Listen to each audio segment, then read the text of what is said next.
और वहीं नए साल में अब राजधानी को बीआरटीएस मुक्त कराने का काम शुरू होगा, जहां अगले 2 दिन में निगम कमिश्नर यहां पर प्रमुख सचिव को प्लान और रिपोर्ट सौंपेंगे। पहले चरण में एलिवेटेड कॉरिडोर वाली रूट्स को हटाया जाएगा। वहीं रिपोर्ट में कॉरिडोर को हटाने से लेकर सड़क का विलय का प्लान भी यहां पर निगम कमिश्नर सौंपेंगे। और बीआरटीएस मुक्त सिस्टम को लेकर भी प्रशासन यहां पर मंथन कर रहा है, जिसका काम अब नए साल से पहले शुरू होगा।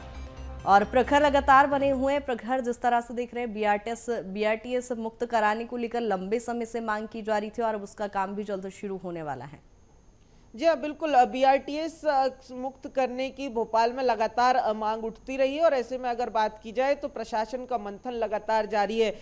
बात की जाए तो प्रदेश सरकार की तरफ से पहले ही मंजूरी मिल चुकी है, तो ऐसे में अब निगम कमिश्नर को ये जिम्मेदारी सौंपी गई है कि किस तरीके से चरणवार जो है एक चरणबद्ध तरीके से फेज वाइज कैसे इस बीआरटीएस सिस्टम को हटाया जाए, उसके लिए एक रिपोर्ट और प्लान जो है वो तैयार करने की जिम्मेदारी निगम कमिश्नर को सौंपी गई है। जो रिपोर्ट 2 दिन के अंदर कहा जा रहा है कि कमिश्नर मुख्य सचिव वीरा राणा को सौंपेंगे।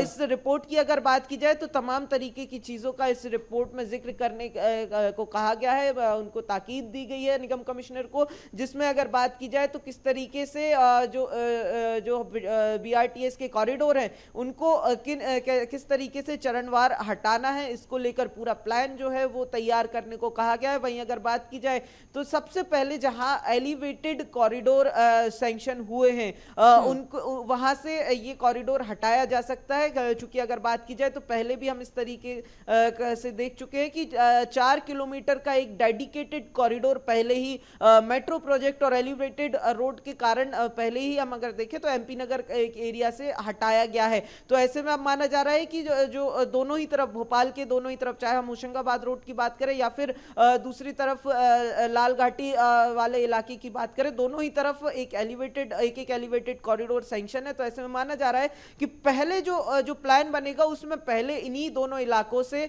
बीआरटीएस सिस्टम हटाया जाएगा। वहीं निगम कमिश्नर पूरा प्लान जो है अगले 2 दिन के अंदर जो है वो सौंपेंगे जो मुख्य सचिव के पास। यानी कि माना जा रहा है कि नए साल से इस बीआरटीएस कॉरिडोर मुक्त भोपाल का जो अभियान है वो शुरू हो सकता है। यानी कि जो ट्रैफिक की समस्याएं हैं बीआरटीएस के कारण, वो अब नए साल में कहीं ना कहीं माना जा रहा है कि जो है अब भोपाल वासियों को इस समस्या से भी राहत मिलती हुई दिखाई दे रही है। जी बिल्कुल प्रखर, बहुत शुक्रिया तमाम जानकारी के लिए।